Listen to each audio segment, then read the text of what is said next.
اگر در زندگی چیزی را نمیدانید نباید آن را همیشه اعتراف کنید، بلکه قدم‌های استوار به سوی کامیابی و کسب دانش‌ها نمایید، زیرا تنها دانش است که شما را به سعادت می‌رساند. چنین به قلم داده است کسب دانش اندوزی را یکی از معروف‌ترین سیماها، انیخترش نویسنده معروف جهانی مارگارت فولر. درود به یکایک شما جمع علاقمندان و دوستداران شو برنامه‌های ذهنی، آنهایی که پیوسته از این برنامه طرفداری میکنند و هر هفته با پیشنهاد نشرهای نو به نوع آن کوشش دانستن و یا سنجیدن دانش و مهارت خویش را در اسکنوارد تلویزیونی میکنند. دوستان عزتمند، چون همیشه این برنامه جای به هم آمدن بهترین استعدادها است و امروز به برنامه ما آمدند یک گروه خواهشمندان، انیخترش گلچین بهترین جوانان از دو دانشگاه، از دو مؤسسه عالی، انیخترش از دانشگاه ملی تاجیکستان و دانشگاه آموزگاری تاجیکستان به نام صدرالدین عینی. و اکنون فرصتی هست تا در آغاز برنامه یک شناسایی کوتاه با بچه ها داشته باشیم و پسان میگذاریم به بخش های برنامه. مرحمت بچه ها، دسته امروزه را معرفی کنید. بهترین گوهر گنجینه هستی سخن است، گر سخن جان نبود مرده چرا خاموش است. سلام بر راوی برنامه و یک سلام خاص به تماشابینان خوشبین و خوش‌ذوق تلویزیون دوست داشتنی سینما. امروز ما یک گروه دانشجویان قسم از دانشگاه ملی تاجیکستان و قسم دیگر از دانشگاه آموزگاری خواستیم در برنامه میزان خرد اشتراک نموده است سویه دانش خود را بسنجیم. بله، اگر بیننده زکی ما در خاطر داشته باشند، پس امام علی یاروف و سرابک البته دو اشتراکدار هستند که در موسم قبلی برنامه یک اشتراک خیلی خوب داشتند و اکنون باز در موسم پنجم برنامه در سال 2023 باز یک گروه فعال را سرجم نموده به برنامه آمدند. انیخترش امروز چند نفر از دانشگاه ملی است و چند نفر از دانشگاه آموزگاری تاجیکستان؟ امام علی 3 نفر از دانشگاه ملی هستند و 3 نفر دیگر از دانشگاه آموزگاری. یعنی اینجا برابر هستند جوانان. بله. تنها آن نفرانی که کوشش میکنند، سری سوالها اندیشه میرانند و قابلیت خویش را به کار میبرند در برنامه باقی میمانند. فکر میکنم که همه شما این برنامه را پیگیری میکردید، همه شما از چگونه جریان گرفتن بخش های آن واقف هستید.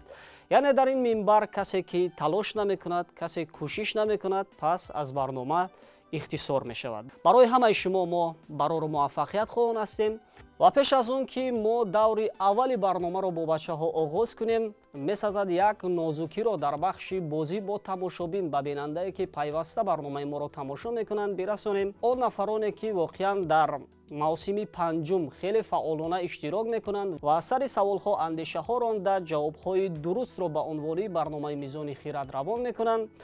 در 3 ماه اولی که جمع بست می شود، ما غالبان را با چنین جایزه، یعنی جایزه افتخاری در بخش بازی با تماشابین تقدیم میکنیم. خیلی هم اشتراکداران ما در این بخش فعال هستند.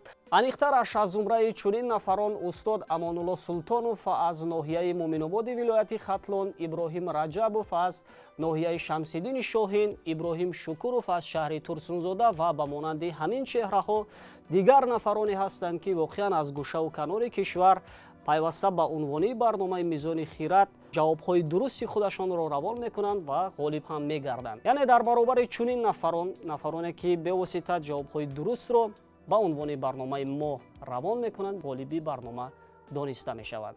و اکنون در همین فرصت تماشابینان عزتمند، ما دور اول شو برنامه ذهنی میزان خیرات را برای انتخاب 3 اشتراکدار آغاز میکنیم.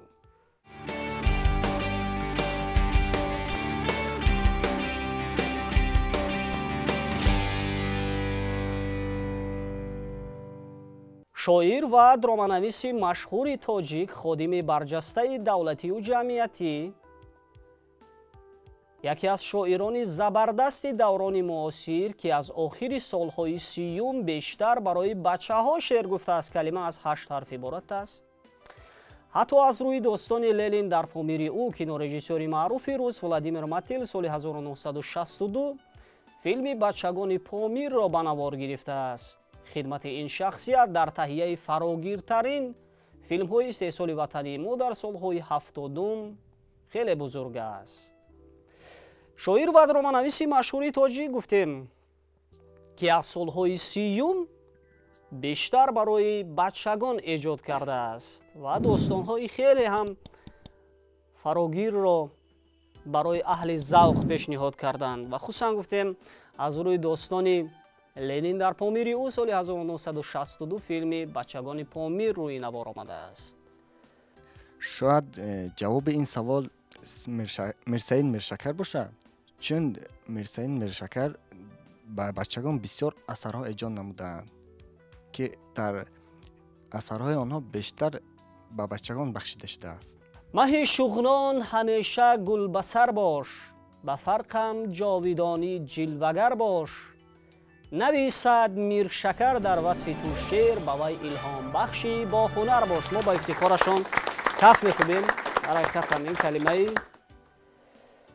Миршакар буд, яъне Мирсаид Миршакар. саволи навбатӣ. яке аз персонажҳои шоҳномаи Фирдавсӣ духтари шоҳи ҳомоварон яъне Яман калима аз 6 ҳарф иборат аст. шоҳи Эрон Кайковус ба муқобилияти падараш нигоҳ накарда вайро ба занӣ гирифт. ӯ дар шоҳнома ҳамчун зани зебо маккораи бадкирдор тасвир мешавад. ӯ бо макру ҳилла писари шавҳари худро ба худ моил мекунад. агар шумо силсилаи филмҳои ҷаззоб аз рӯи шоҳномаи Фирдавсиро дида бошед, дар филми достони Сиёвуш симои ҳамин занро шоҳид мешавем. шояд Судоба бошанд. Судоба. шумо силсилаи филмҳои аз рӯи достонҳои шоҳномаи Фирдавсиро тамошо кардед, хусусан достони Сиёвушро? вақтҳои пештар буд. чу Судоба рӯи Сиёвуш бидид, пурандеша гашту дилаш бардамид. ба ифтихорашон каф мекунем, чунки ҷавоб комилан дуруст аст. воқеан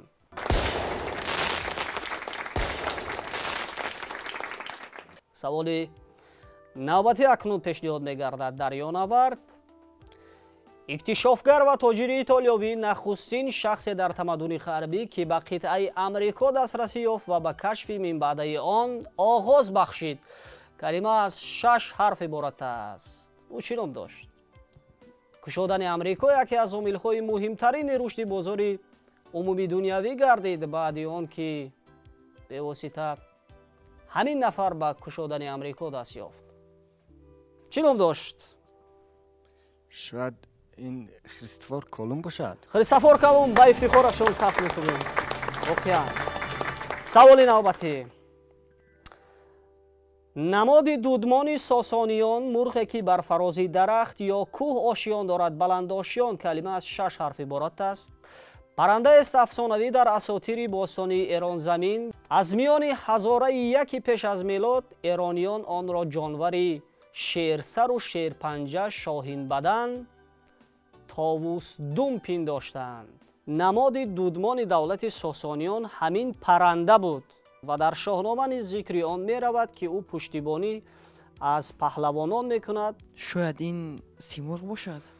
Симурғ яъне яке аз маъруфтарин паррандаҳое ҳаст ки ҳам зикри он дар шоҳнома меравад ва ҳамзамон дар асотири бостонии Эронзамин. ва гуфтанд инҷо Симурғ аст. буд худ Симурғ, Симурғи мудом, чун сӯи Симурғ карданди нигоҳ. ба ифтихорашон каф мекунем. калимаи Симурғ буд.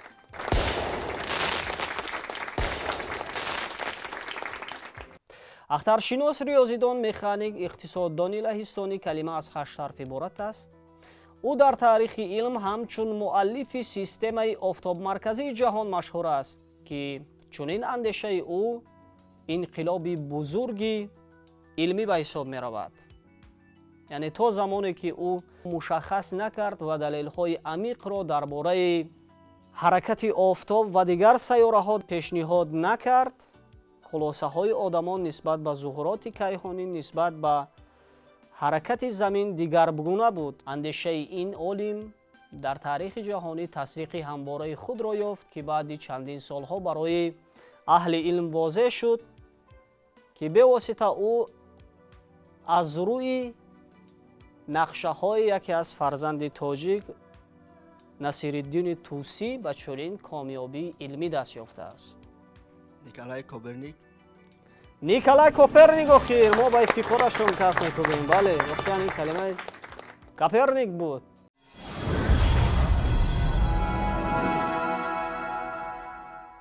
سوال نوبتی. شعری درنده شعری بیشه کلمه از 4 حرف عبارت است. نام برج پنجم از 12 برج فلک نام مردانه. شاید این اسد باشد. اسد در کارزاری حوصله کمتر ز ثعلبی در گیروداری ولوله افزونتر است. اسد گفتن شاهین آخر. بله گفتن این کلمه اسد بود. فیزیکدان آلمانی همانه که موجودیت موجهای الکترومگنیتی را اثبات کرد. کلمه از 5 حرف عبارت است. واحد است که در ساحه‌های گوناگون از قبیل فیزیکا، رادیو، تلویزیون، تلکامونیکاسیا و کامپیوترها برنامه‌ها دارد. نتیجه هایی که او به دست آورد برای ساخته شدن رادیو اساس گردیدند. یعنی محض توسط زحمت های او رادیو موجها در انتقال اخبار با واسطه شبکه های رادیویی استفاده می شوند. واحدی بسامد کلمه از 5 حرف عبارت است گفتیم. چی نام دارد آخر این فیزیکی آلمانی؟ شاید هرتز باشد. هرتز آخر ما با افتخارشون کف میکنیم. بله این کلمه هرتز بود.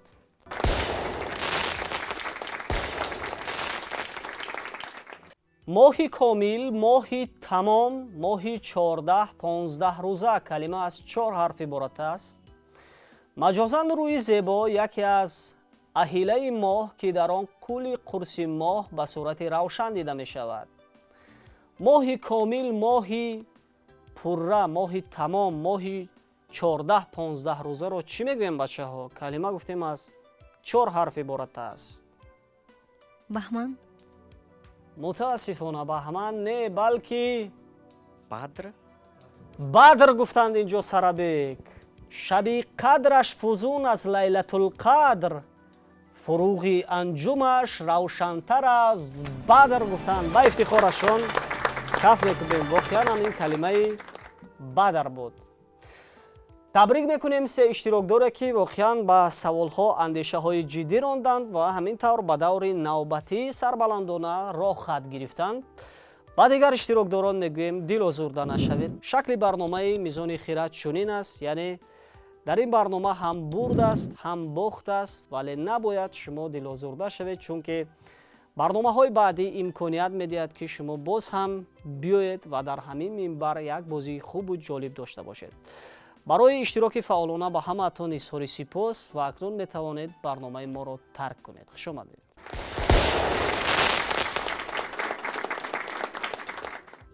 تماشابینان عزتمند، شما ادامه شو برنامه اینتלקتوالی میزان خیرات رو پیگیری دارید و همینطور ما از میان اشتراکدارانی که در دور اول خیلی هم بازی خوب و جالب و نمونه داشتند 3 تنه رو انتخاب نمودیم که نسبت همتایان با 2 سوالی پاسخی درست پیشنهاد گردانیدند و تا آنکه ما یک شناسایی کوتاه با بچه ها داشته باشیم میسازد سوال اولی بازی با بیننده ها را اینجا منظور کنیم. سوال چنین است: دهقان، برزگر، زاره، زراعت کننده، پاسبان، نگهدارنده، از حد افزون، طلب کننده، طمعکار، آزمند، گرسنه چشم کلمه از 5 حرف عبارت است. نفرانی که اولین میشوند و جواب سوال را توسط پیامک به ما روان میکنند آنها را تحفه انتظار است. اکنون بیایید شناسایی را آغاز میکنیم. ما در 2 برنامه قبلی تا جای با امام علی یاروف شناسایی خوب داشتیم و اکنون در موسم 5 برنامه میزان خیرات میخواهیم باز هم شناسایی دیگر داشته باشیم. یعنی امام علی امروز تحصیل ها چگونه سپری میشوند و درباره موفقیت های امروزه دانشجویتان میگفتید. مرحمت. امروزها بیشتر من به آموزش اثر تاجیکان باباجان غفور پرداختم چون که ما با همکورسامون در آزمون تاجیکان در سطح دانشگاهیش اشتراک نمودیم و باز در دورهای من بعدش راه خط گرفتیم. فکر میکنیم که شما البته با دورهای گوناگون راه خط میگیرید و این سال برای شما در فعالیت دانشجویتان یکی از سالهای بسیار هم باورار خواهد بود. برای شما باز هم موفقیت در کسب علم تمنا داریم و با اشتراکداری دومی برنامه شناس میشویم. مرحمت. سلام علیکم، من خوجایف دلشاد، دانشجوی کورس یکمی دانشگاه آموزگاری تاجیکستان به نام صدرالدین عینی میباشم. من که در فاکولته زبانهای رومانی گرمانی تحصیل مینمایم. من تحصیل یعنی چی خودم رو یعنی که با وقتای خودم باز مرکزهای زبان آموزی رفته تعلیم در اونجا زبان میآموزم. بله، چون تقاضای زمان است که امروز باید هر یک جوان نسل استقلال داننده 2 یا 3 زبان خارجی باشد. شما با تکیه به همین اندیشه البته رفتید و تحصیل کردید در دانشگاه آموزگاری تاجیکستان و فاکولته رومانی و گرمانی رو انتخاب کرد. بله، من با خواهش خودم زبان آلمانی رو میخوام که آموزم.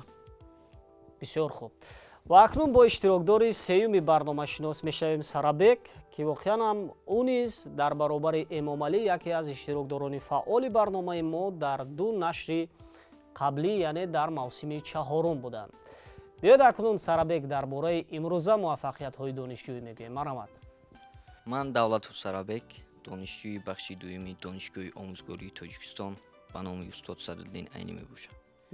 дар факултети англисӣ асосан забонҳои шарқ бо ихтисоси забони муосири хитоии тарҷумон таҳсил карда истодам. пешравиҳои илмӣ ба чашм мерасанд. бале. барои ҳар сеи иштирокдорони фаъоламон ҳам ба Сарабек, ҳам ба Дилшод ва ҳам ба Эмомалӣ дар даври дуюми барнома бароро муваффақият хоҳон ҳастем ва фикр мекунам ки шумо чун дигар нашрҳои қаблӣ боз ҳам як кӯшиши арзанда мекунед то дар ин барнома беш аз пеш қобилияти худро нишон бидиҳед ва як бозии хубу ҷолибро манзури бинандаҳо гардонед. саволи аввалро мо аз кӣ оғоз кунем? аз Сарабек, аз Дилшод ва ё Эмомалӣ? аз Сарабек оғоз кунем. савол чунин аст. Сарабек: пули тилло ки асрҳои 17-19 дар аморати Бухоро роиҷ буд, калима аз 6 ҳарф иборат аст. онро чӣ мегуфтанд? пуле будааст ки гуфтем дар асрҳои 17-19 дар аморати Бухоро роиҷ буд, яъне мавриди истифода буд. чун мо имрӯз дар муомилоти пулиамон яъне сомонӣ аст, дар он вақт бо ҳамин пули тилло ҳисобӣ мекарданд. аз вақт кор мегирем Сарабек?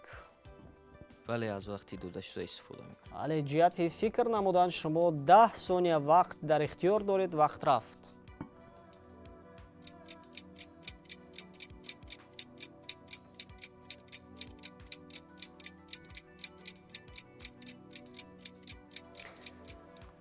вақт ба анҷом расид. ҷавоб дорем? не, мутаассиф. акнун ба 2 иштирокдорамон муроҷиат мекунем. шумо ҷавоб доред? Эмомалӣ ва Дилшод. шояд ин дирҳам бошад. дирҳам гуфтанд. Дилшод, шумо чӣ мегӯед? ба ақидаи ман ҳам дирҳам бошад. дирҳам. яъне 2 иштирокдори мо дирҳам гуфтанд ва Сарабек бошанд гуфтанд ман вариант надорам. мутаассифона ин калимаи ашрафӣ буд. нафаҳмида будед ин калимаро? ҳеҷ гап не. ва акнун саволи дигар пешниҳод мегардад ба иштирокдори дигари барномаи мо, ба Дилшод. нависанда ва шоири шотландӣ, муаллифи романҳои саргузаштӣ ва ҳикояҳо, бузургтарин намояндаи неоромантизм, ӯ аксаран нависандае буд ки барои баёни андешаҳояш дар асарҳои саргузаштӣ бештар ба гӯшаҳои гуногун сафар мекард ва тамоми ҳиссиёти дарёнавардиашро дар симои қаҳрамонҳояш таҷассум менамуд. калима аз 9 ҳарф иборат аст. муаллифи романи фарогири ҷазираи ҷавоҳирот, шоҳзодаи Ото, Тири сиёҳ ва ғайра мебошад. аз рӯи асарҳои ӯ филмҳои ҷолиби саргузашти рӯйнавор омаданд. романи ҷазираи ҷавоҳирот дар миёни тамоми алоқамандон, дӯстдорони китоб дар дунё яке аз романҳои дӯстдошта ба ҳисоб меравад. хусусан барои бачагон. яъне ӯ романҳои саргузаштиро ҳамин тавр эҷод намекард, балки онҳоро дар ҳаёт таҷриба менамуд, ҳаёти қаҳрамонҳояшро меозмуд ва сипас онҳоро ба қалам медод, ки хеле барои дӯстдорони китоб, барои алоқамандон дилрас буд. ва гуфтем романи маъруфи ӯ ҷазираи ҷавоҳирот аз пурхонандатарин романҳо дар саросари дунё, хоса дар миёни бачагон аст. аз вақт кор мегирем. 10 сония вақт дар ихтиёр доред. вақт рафт.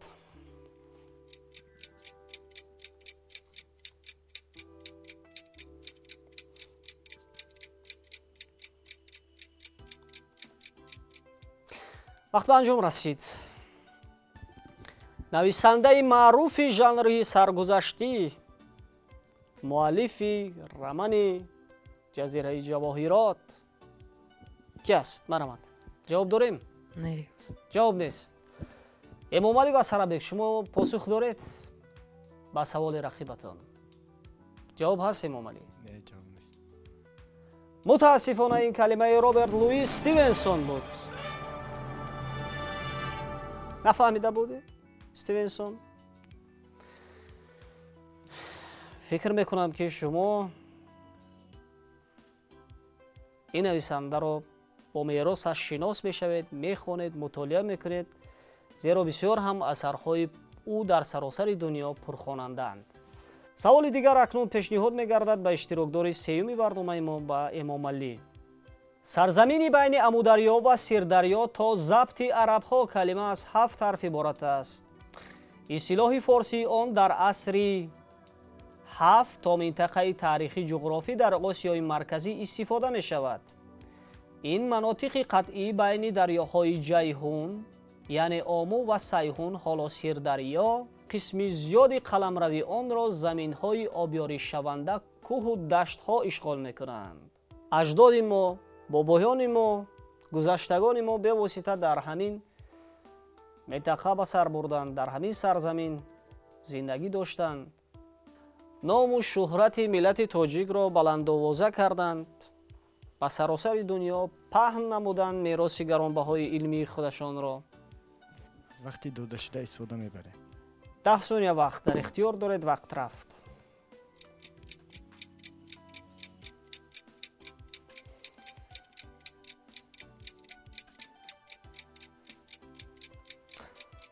вақт ба анҷом расид. ҷавоб дорем? ягона гузинаи мо ё ки ягона варианти мо ин ҳафтруд мебошад, чунки сарзамини байни Амударё ва Сирдарёро ҳафтруд мегуфтанд. вале мо гуфтем байни Амударё ва Сирдарё сарзамине буд то забти арабҳо гуфтем. вақте ки арабҳо гирифтанд онҷоро Мовароуннаҳр номиданд. дигарон ду иштирок дорем мо. шумо посух доред? мутаассифона ин калимаи фароруд мегуфтанд. нафаҳмида будед? вале ба хотир наомад. ҳеҷ гап не? ва акнун дигар саволҳо пешниҳод мегарданд ба иштирокдорони барномаи мо. сулолаи маъруфи тоҷикон, яъне дуввумин давлати миллию таърихии тоҷикон дар саргаҳи дарёи Ҳариру дар Хуросон. калима аз 6 ҳарф иборат аст. ин давлат идомадиҳандаи суннати давлатдории Сомонӣ буда, фаъолияти он дар ин арса боиси эҳё ва таҳкими минбаъдаи ин суннат ва омили муҳими умри дубора ёфтани фарҳанги асили тоҷик будааст. асосгузори он Сайфиддин ибни Изозуддини Хусайн аз хонадони Сурӣ буд ва гӯё шаҷара, яъне генеалогияи ин хонадон ба Сомониён мерасидааст. ин сулола ё ин хонадон бо кадом ном маъруфият дорад? аз вақт кор мегирем? бале. 10 сония вақт дар ихтиёр доред. вақт рафт.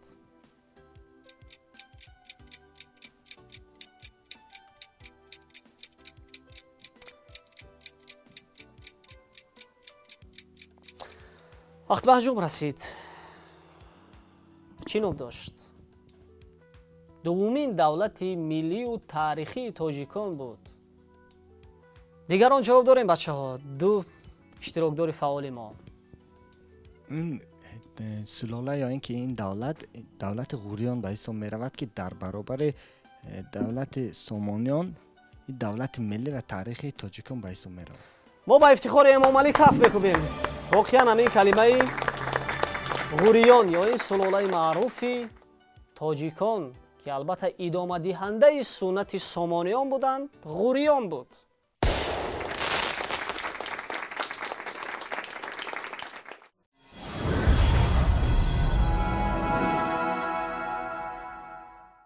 و اکنون سوال دیگر پیشنهاد می شود به اشتراکدار دیگری برنامه ما، با دلشاد، ریاضیدان و فیلسوف یونانی باستان که تخمینا سال 586-569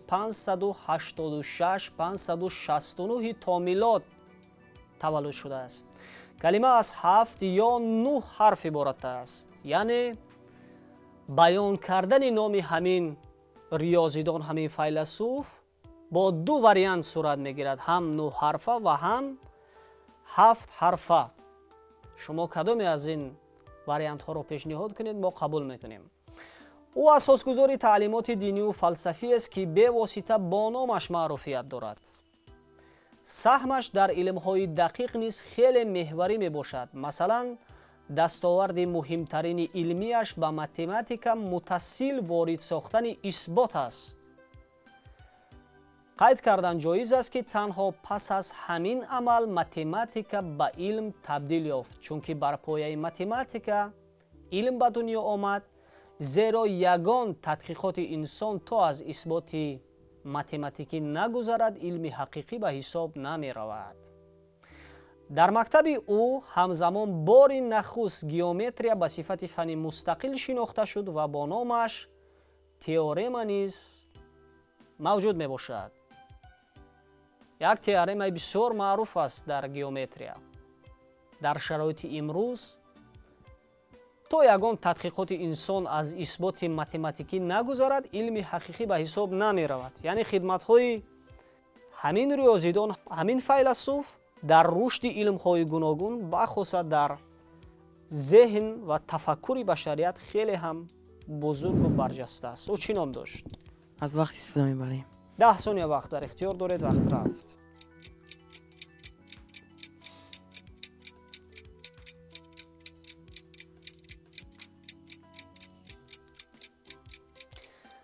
وقت به انجام رسید.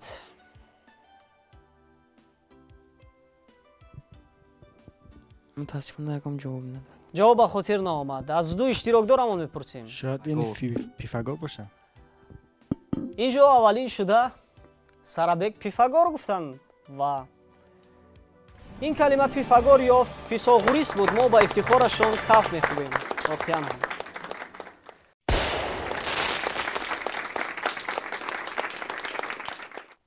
سوال چنین است امام علی: شاهنشاه ایران از خاندان مهران در سالهای 590-591 یکی از پرسنج‌های شاهنامه فردوسی سرلشکر، گذشتگان او حکمران شهر ری بودند. شجره اولادش به سلاله اشکانیان می رسید. در قصه و روایت‌های قدیم ایرانی آید به این شخصیت، معنی نام او و واقعه‌های از سرگذرانیده‌اش مطلب‌های زیاد موجودند. نامش که مجازاً شمشیر تیغ را افاده می‌کند، او را همچون آشوبگر دانستند. از تصویر فردوسی در شاهنامه برمی آید که مردی قد درازی خوشکندام بود و می توان گفت لقب خاص گرفتنش از همین جا سر زده است. کلمه از 5 یا 6 حرف عبارت است. او با کدام لقب معروفیت داشت؟ یکی از سیماهای پرتضاد و فاجعه انگیز آفریده فردوسی می باشد و سرلشکری دلیر، حمایتگری وطن از دشمنان است. شما یا واریانت 6 حرفه یا 5 حرفه را اینجا ذکر کنید، پس ما قبول میکنیم. 10 ثانیه وقت در اختیار دارید. وقت رفت.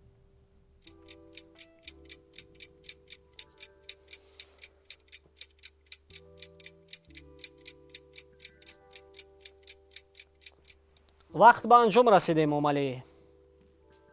шояд ин шопур бошад. ҳам подшоҳи эрон аз хонадони меҳрон будааст, як муддат подшоҳӣ кардааст ва боз сарлашкари бисёр маъруф аст. хоҳари ӯ низ дар таърихномаҳо ба унвони Гурдофарид яке аз бонувони бисёр размовар аст, бисёр ҷасур аст. дар таърих дар кишваркушоӣ ҳамто надораду. Чубин? баҳроми Чубин охир ба ифтихорашон каф мекубем. бале, воқеан ҳамин калимаи Чубин ё Чубина буд, баҳроми Чубина ё Чубин мегуфтанд ҳамин диловар, ҳамин сарлашкарро. бале. ва акнун мо боз бармегардем ба Сарабек, иштирокдори аввали барномаамон. муҳандис, ихтирокор, дорандаи беш аз 600 иҷозатнома ё патент, яке аз ихтирокорони пурмасъул дар таърихи Амрико. калима аз 8 ҳарф иборат аст. ӯро созандаи анборҳои автоматӣ, видеомагнитофонҳо, камераҳои видеоӣ, факсҳо, телефонҳои бесим, роботҳои саноатӣ ва кассетаҳои аудиоӣ медонанд. таҳаввулоти дигараш дар эҷоди дастгоҳҳои тиббӣ, ошкор ва табобати саратон, рушди телевизион ва электроника назаррас мебошад. ӯ чӣ ном дорад? калима гуфтем аз 9 ҳарф иборат аст. дар таърихи Амрико гуфтем нафаре аст ки бо гирифтани 600 иҷозатнома барои ихтироъ, барои паҳн кардани ҳамин ихтироот рекорд гузоштааст. ин хеле муваффақияти бузург аст дар таърих. чӣ ном дошт? 10 сония вақт дар ихтиёр доред. вақт рафт.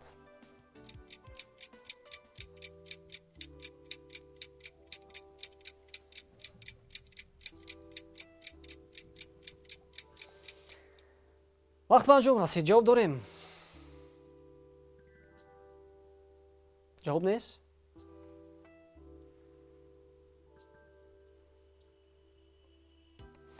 ҷавоб ҳаст ё нест?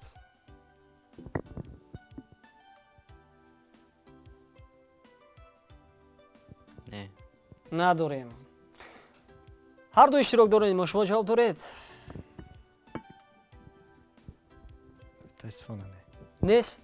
шояд Лихтенштейн бошад. Лихтенштейн. мутаассифона ин калимаи Лемелсон буд. ҳеҷ гап не. ва акнун саволи дигар пешниҳод мегардад ба иштирокдори дуюми барномаи мо, ба Дилшод. он ки барои азодории касе либоси сиёҳ мепӯшидааст. азодор калима аз 7 ҳарф иборат аст. навкаре ки пешопеши аспи подшоҳ пиёда рафта дур бош мегуфтааст дар таърих. яъне роҳ мекушодааст барои подшоҳ то ин ки ба нуқтаи зарурӣ биравад. дур бош мегуфтааст. ҳамин гуна хитоб мекардааст ба раъият. 10 сония вақт дар ихтиёр доред. вақт рафт.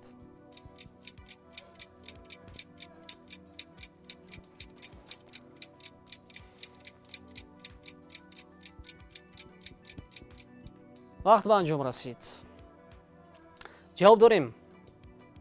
не, мутаассифона ҷавоб надорам. ҷавоб нест. ду иштирок дорем мо. шумо ҷавоб доред? либоси сиёҳ мепӯшидааст бачаҳо. азодор асту.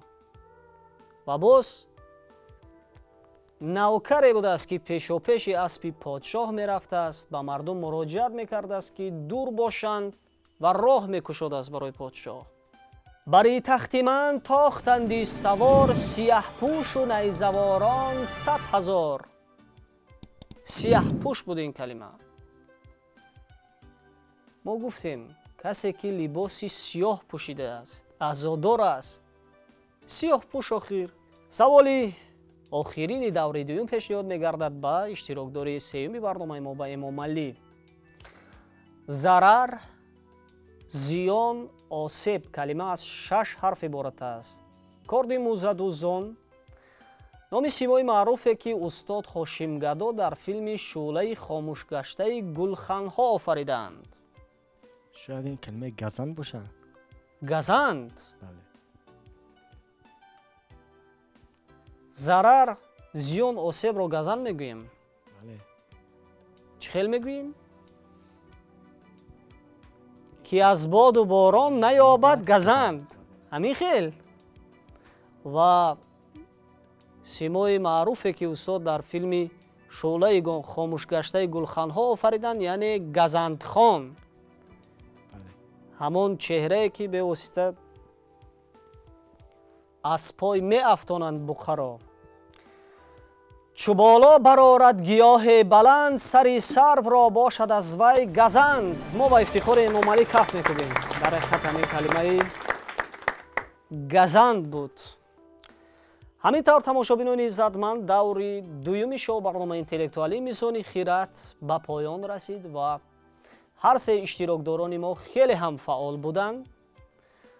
ҳамин тавр Сарабек тавонистанд ба як савол ҷавоби дуруст пешниҳод гардонанд ва Эмомалӣ имконияти иштирок дар даври ниҳоии барномаро пайдо карданд.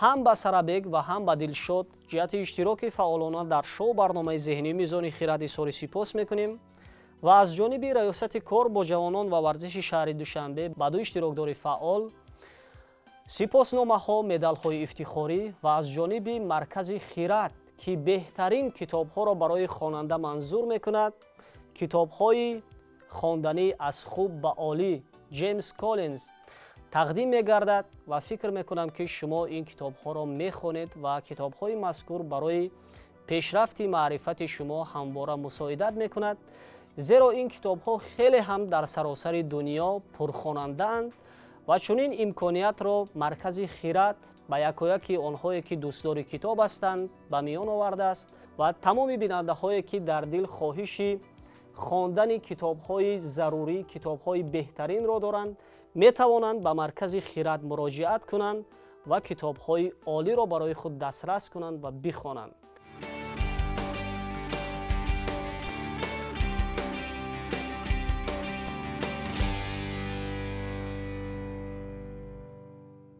Сарабек ва Дилшод, ҳардуи шумо низ иштирокатон хеле ҳам дар ин бозӣ, дар ин майдон назаррас буд.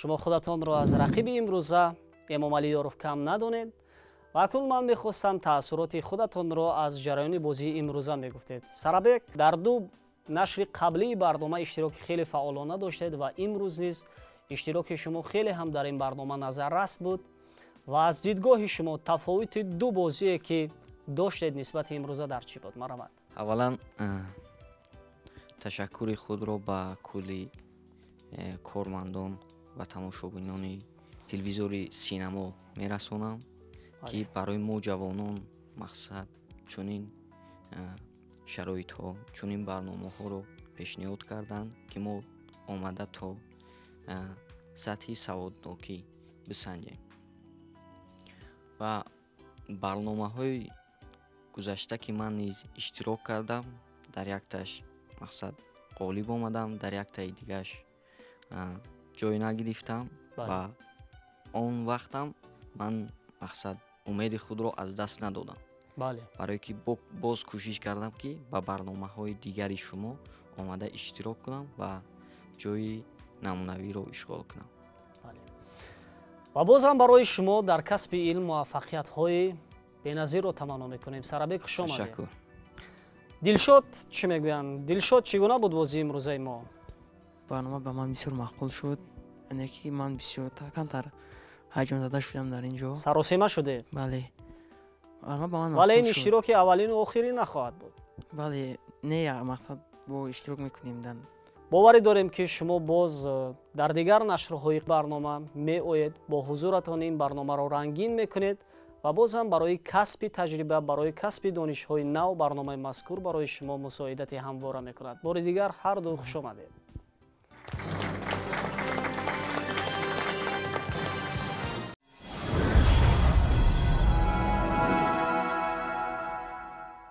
дӯстони иззатманд, шумо даври ниҳоии шоу барномаи интеллектуалии мизони хиратро тамошо доред ва ҳамин тавр интихоб шуданд донишҷӯи ягона иштирокдори ягонаи барномаи мо Эмомалиёров ва то он ки мо 4 саволро ба ғолиби имрӯзҳои барномаамон пешниҳод гардонем, саволи дигари бозӣ бо бинандаҳо инҷо манзур мешавад. Савол чунин аст: сикаи тиллоӣ ки дар мадрас ва дакани Ҳиндустон роиҷ будааст, калима аз 3 ҳарф иборат аст. албатта ин калима дар китобҳои бадеиамон сер истеъмол аст ва нафароне ки аввалин мешаванд ва тавассути паёмак ҷавоби дурустро ба мо равон мекунанд, онҳоро тӯҳфа интизор аст. эмомалӣ бори дигар ёдовар мешавем ки дар сурати посух гардонидан ба 4 саволи барномаи мо шумо дар баробари ба даст овардани китоби хонданӣ аз ҷониби маркази хират, соҳиби диплом ва медал аз ҷониби раёсати кор бо ҷавонон ва варзиши шаҳри Душанбе мегардед ва ҳамзамон аз ҷониби муассисаи давлатии телевизиони синамо ба шумо ҷоми барномаи мизони хират дар мавсими нав тақдим мегардад ки вохиянам ин яке аз ҷомҳое ҳаст ки ба даст овардани он фикр мекунам барои ҳар як донишҷӯ, ҳар як нафаре ки дар роҳи илм аз худ кардани донишҳо қадам мегузорад, як муваффақияти бузург хоҳад буд. агар шумо омода бошед, пас мо саволҳоро пешниҳод мекунем. савол чунин аст: драматурги юнони қадим, намояндаи фоҷиаи классикии Афина, калима аз 7 ҳарф иборат аст. вай қариб 90 асар навиштааст ва аз он 17 фоҷиа то ба мо расидааст ва дар бештари театрҳои ҷаҳонӣ аз ҷумла дар кишвари мо намунаи баланди фоҷиаҳои ӯ саҳнавӣ гаштаанд. ташаккули бартарии зан дар фоҷиа як навоварии ҳамин драматурги юнонист. дар драмаҳои ӯ ангезаҳои муҳаббати заношӯӣ ва модарӣ, садоқати нозук, ҳаваси шадид, қасоси занона, макру фиреб ва бераҳмӣ ҷойи хеле намоёнро ишғол мекунад. намунаи фарогиртарин асарҳои ӯ ки ҳам дар театр ва ҳам дар синамо таҷассуми саҳнавӣ ёфтаанд, муроҷиаткунандагон, занони троянӣ, медея, электра, геракл ва ғайра мебошанд ва дар саҳнаи театри тоҷик хусусан асари медея саҳнавӣ гаштааст ва ин нақшро ҳунарпешаи халқии мо Марьям Исоева бозидаанд. 10 сония вақт дар ихтиёр доред. вақт рафт.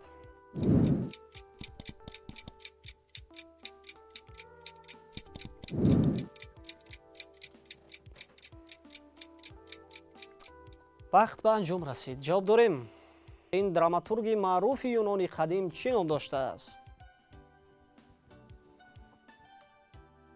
ҷавоб дорем. шояд Шекспир бошад. Шекспир юнонӣ буд воқеан? юнони дар асл Шекспир драматург буд.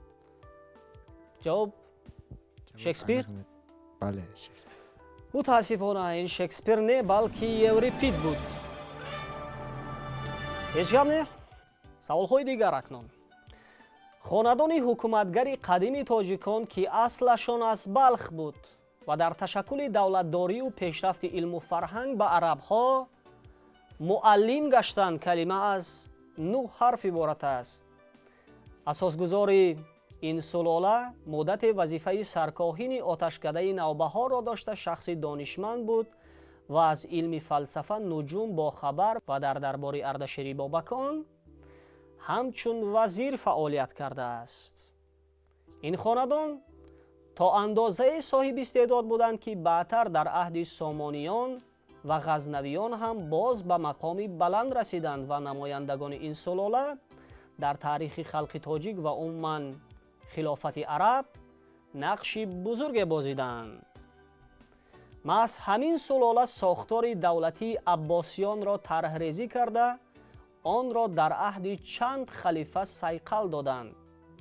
дар ташаккули давлатдорию пешрафти илм ба арабҳо муаллим гаштанд, яъне сохти давлатдориро ба арабҳо омӯхтанд, илмомӯзиро ба арабҳо талқин карданд.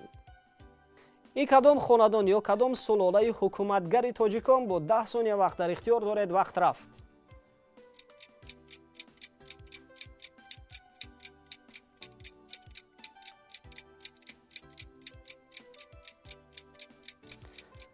вақт ба анҷом расид.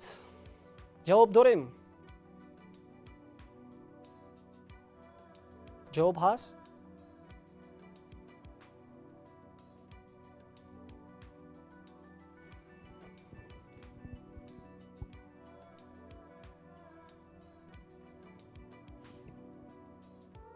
дорем ҷавоб?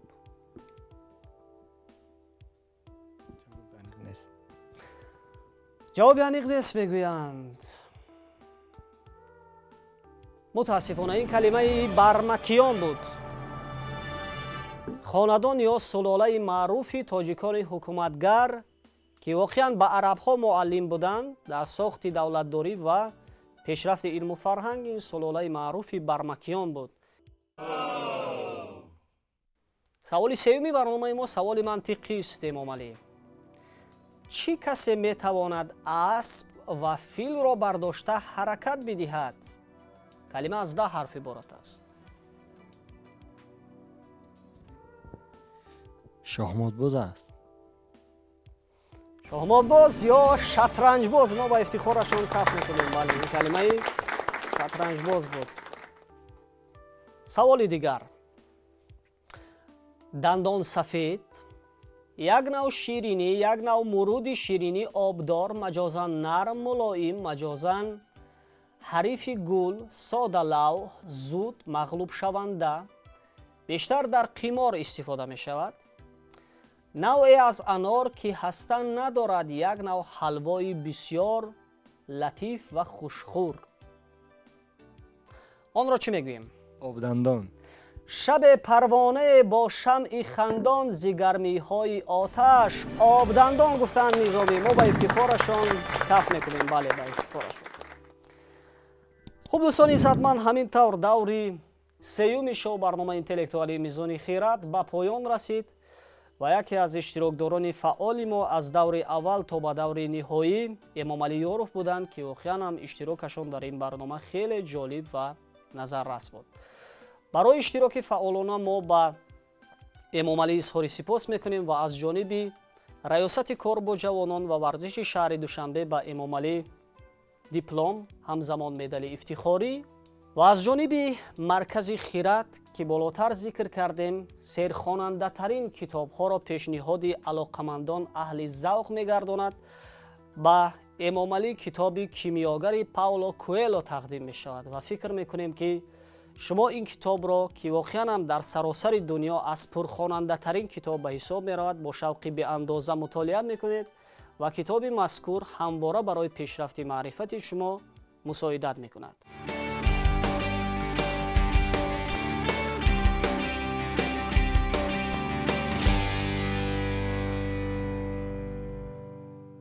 Эмомалӣ имрӯз рақибон фикр мекунам хеле ҷиддӣ буданд. аз ду донишгоҳ ба ҳам омадед шумо ва мехостам андешаҳоятонро роҷеъ ба бозии имрӯза ва иштироки дигар дӯстонатон мегуфтед. марҳамат. ман пеш аз ҳама миннатдории худро ба ташкилкунандагони ин барномаи воқеан ҳам ҷаззобу диданӣ мерасонам ва ба он нафароне ки дар дил хоҳиш дорам мегӯям биёянд ҳатман иштирок намоянд ва савияи дониши худро то андозае ҳам бошад бисанҷанд. албатта ин ҷо Эмомалӣ бисёр суханҳои самимӣ гуфтанд, хосатан муроҷиат намуданд ба он нафароне ки дар дил хоҳиши санҷидан ва дарак додан аз донишу маҳорати худро доранд ва мо низ ба сухани Эмомалӣ ҳамроҳ мешавем ва ба кулли он нафароне ки воқеан ҳам мехоҳанд сайқали дониш карда бошанд мегӯем биёед ва дар ин минбар аз донишу маҳорати хеш дарак бидиҳед.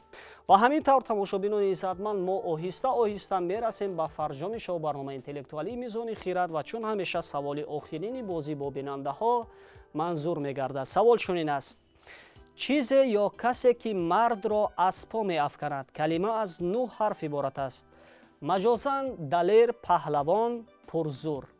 нафароне ки аввалин мешаванд ва ҷавоби саволро тавассути паёмак ба мо равон мекунанд, онҳоро туҳфа интизор аст. то наздиктарин дидор, барои якояки шумо сиҳатмандӣ ва рӯзгори хушу осударо дар зиндагӣ таманно дорем. хайр.